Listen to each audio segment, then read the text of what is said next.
Welcome to Tea for Lunch, a weekly show powered by Arcade. Each week, we'll serve you the stories that we're watching in social media, entertainment, celebrity, and tech. And you can catch the show live every Wednesday at around 12 p.m. Mountain Standard Time. And you can catch a replay every Friday. And we're going to try to keep this under 15 minutes so that you can get back to your business day. But today, we're your hosts. I'm Mitzi, and you are? Andre. Yay! This is the first time we're co-hosting together, which is fun. Yeah, my second time on Tea for Lunch. And you did amazing. So I'm so happy to be here with you. Yes, me too. How's your week so far? Pretty good. I mean, the sun is shining. It's kind of going by quickly, actually. How about you?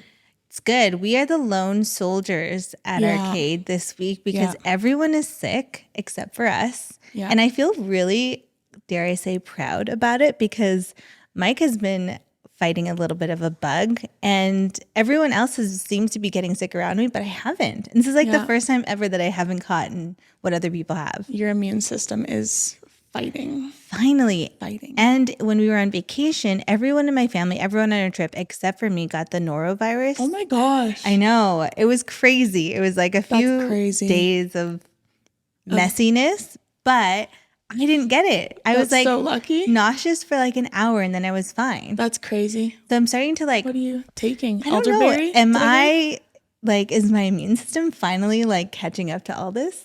I don't know. I feel like I'm feeling really good. Yeah, I think it's like didn't you say you took elderberry or something? I do elderberry. That's like a really good one for me. And then I do AG1 every morning, but so does Mike.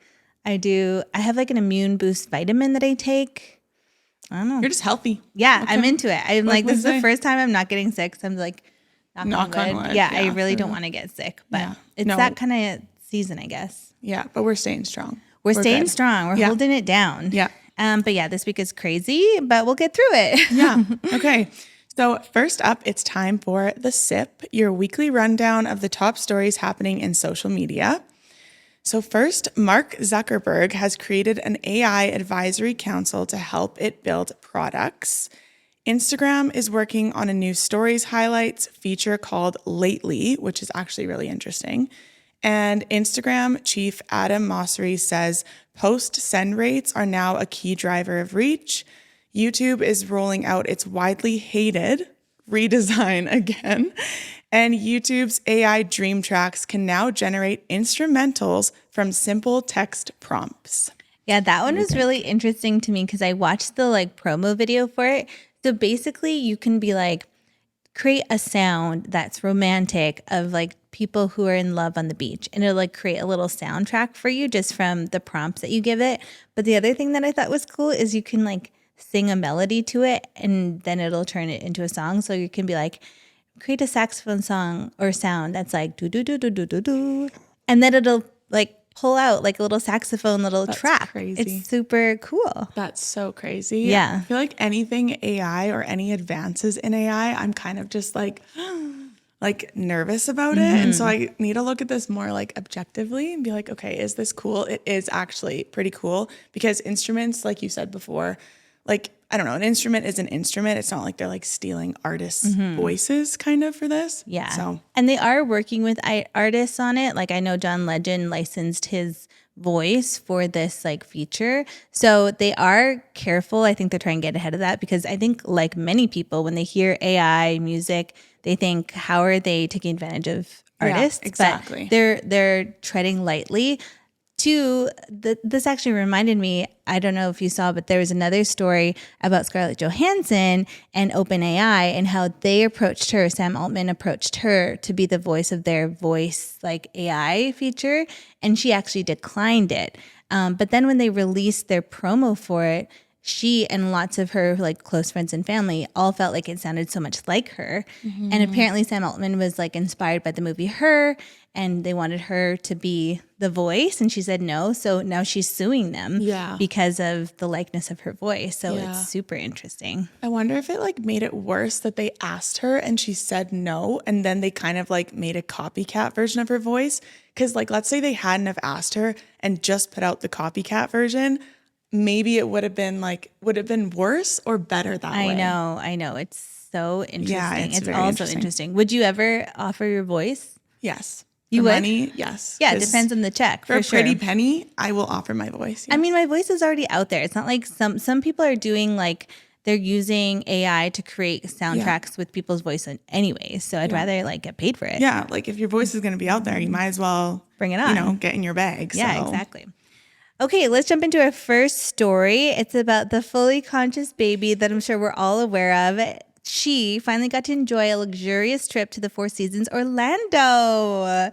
If you haven't been on the internet this week, you might not know, but the fully conscious baby, who's actually 1-year-old Kate, responded very awarely yes when her mom asked, who wants to go to the Four Seasons Orlando? After the viral moment, the family shared photos of their trip with People magazine, and the original video has gotten over 50 million views. The family says they chose a hotel because it has a lot of Disney characters there and keeps their kids out of the heat of the Disney parks. And in the photos, you can see the family enjoying their vacation and the two young kids dressed up as the princesses that they are. The princesses of the internet. Yeah. How do you feel about the fully conscious baby? This baby is a little freaky to me. No offense, Kate. You're cute, but a little freaky. I think it's the mobility. It's because like her sister, who's older than her, is like running amok in the background, like a 4-year-old, and is like, who wants to go to the Four Seasons? She's like, me. And then this 1-year-old baby, who's not really a baby, but baby, is like, me. And like their face is just so straight. And it's like, it looked like she wasn't listening. Like I kind of thought it would be like, I don't really get what's going on. And then for her to get what's going on more, at least to me, more than her 4-year-old sister is wacko. Like, That is so funny. I don't know. I think it's funny because I have a 1-year-old and a 5-year-old, very similar in ages to these two kids. And I think it's funny that everyone is freaking out that this like baby is like so like aware and like put the little index finger up. But I mean, I think the baby is older than everyone thinks. It's actually like an infant. It's like a toddler, truly. Yeah, Like it's a year and a half old. She is a year and a half old. Sorry, Kate.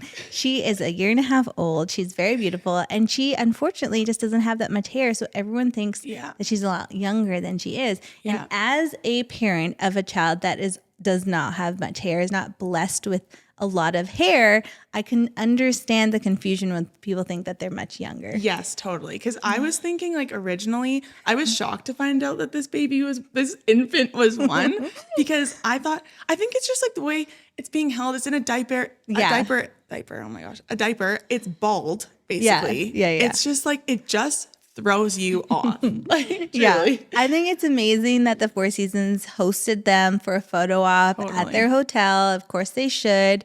And I thought the actual People article, by the way, this is a People exclusive. The People article is so funny. They're grasping at straws, trying to make this thing a story, like catch on to this viral moment. They were like, in the article, they're like, oh, our kids really enjoy the pools. Like, yeah, they love pools. Period. Like, full stop. Like anything else? And like they got to wear princess dresses. They're in Orlando. They love Disney. Like, yeah. And like it's just so funny how they're trying to make this non-story a story. Well, I think that you should actually be the next parent of the next Orlando baby with your son. I know. From his like, yes, mommy comment you're telling me about. Yes. So my son, if you call his name, he goes, yes, mommy. And it's really cute. And he does that. He was doing that this morning because my husband, Mike, was calling him and he was like, yes, daddy. So it's super cute. But I have considered exploiting my son for a trip to the Four Seasons. So stay tuned for Another that. articulate baby. I love it. Okay, this one's interesting. So next up, apparently cassette tapes are the next big trend with Gen Z music lovers. We'll actually be covering this story in depth tomorrow in our Scan Club newsletter, so be sure to subscribe to get our full breakdown. Like and subscribe. Yep. But basically, cassette sales are surprisingly being led by Gen Z buyers. Artists with younger listener demographics are tending to sell more cassettes as well. There have even been companies putting out updated versions of Walkmans that are super aesthetically pleasing. And apparently physical sales are still an important part of how musicians trend on charts. Also, shows like Stranger Things repopularized the tech with young watchers. So tell me, Andre, as a Gen Zer, Yeah. do you relate to finding cassette tapes cool? I think so. I Really? think anything with like that nostalgia, like how digital cameras are back. Like I found my digital camera that I got for like probably my 11th birthday, like a little bit ago. And it's like the coolest thing. Everyone loves the vintage look. And this is like even more so. Like all I think about, I don't know if this is the same thing actually, but you know when, I don't know if you know either. I just like can't get past 11 years old. Like I am crying. Like I had those cameras when I was like 21 years old, like in the club. So yeah, go on. Yeah. So like the cassette tapes, I don't know if it's the same as like, oh, is that a boombox? When the guys would stand outside the window and like sing Boys to Men or whatever, and like Boys to Men. you know what I mean? My Like, favorite band. Blaring with the cassette tapes, like Yes. I think it's the same vintage vibe and Same since that's- technology. Okay, yeah, Cassettes, you put them into like the thing, close it up, press. right. And then the Walkman was just like the mini version of it, right? Yeah, it's like the way to use it like on the go. Yeah, I think it's sick. I also think it's cool because right now I only have like my phone to listen to music. But sometimes if you want to unplug but you still want music, you can use your Walkman or something. Enter iPods. Yeah, Bring them back. Yeah, yeah. Did you ever use an iPod? Yep, I had like the original big boy Nice. iPod. I don't remember what it was called, but it was like, you know, the silver and white one. Probably like iPod. Yeah. One. Period. Yeah. Period. Yeah. What do you think of it? I'm struggling. Like the Walkmans and Capris and digital cameras, like they're all just like, part of my adolescence. So it's hard to feel like, oh, these are like retro, because then that means I am retro.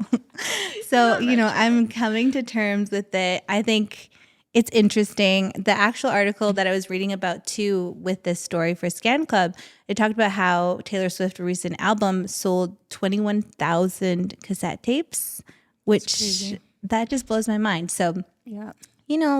yeah, I'm okay with it. Okay. Yeah, that's good. I'm great with it, actually. I think it's so Would fun. you buy a cassette tape? And buy a cassette tape player? Yes. For sure. Wow. I think it's so cool. Honestly, I just want to feel like I'm, I don't know, in the 90s or something, Okay. Moving on. Moving on. I was telling Mike actually that I'm getting pretty close to 40. Can you believe it? When's your birthday? When's your 40th birthday? In 3 years. Well, yeah, you So this is just really hitting close to home. I have to move on. Okay. Final story. This one's cool. Asia Wilson is celebrating her Nike shoe deal. Asia of the WNBA team at Las Vegas Aces walked into an arena ahead of an exhibition game last week wearing a cropped hoodie that read, "Of course I have a shoe.com." The stunt was part of Nike's launch of the the A1, a signature shoe designed in collaboration with Asia Wilson. The shoe will be hitting the shelves in 2025. And in the statement from Nike about the shoe, they said, "You thought we'd sleep on an SEC champion, national champion, #1 draft pick, 5-time All-Star, U.S. Olympic gold winner? Of course Asia's got a shoe. Period." How do you feel?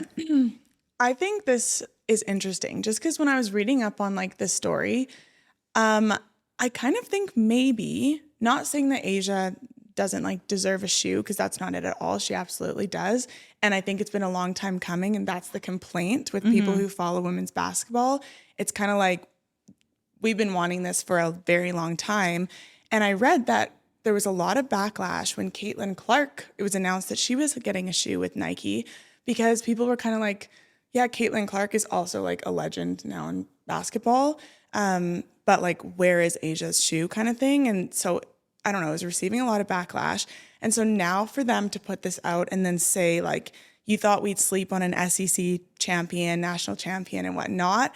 It's kind of like, well, where was that before you were getting backlash for this exact same thing? It's just interesting. Yeah, I don't love the way they positioned it. Yeah. I didn't actually know about all this backlash, but I did know that Caitlin Clark had a shoe before Asia did. So I do see like why you'd be frustrated by that, or anyone would be, because I mean, Asia is like just as accomplished as Caitlin Clark. Caitlin Clark got a lot of attention during March Madness, and I understand why.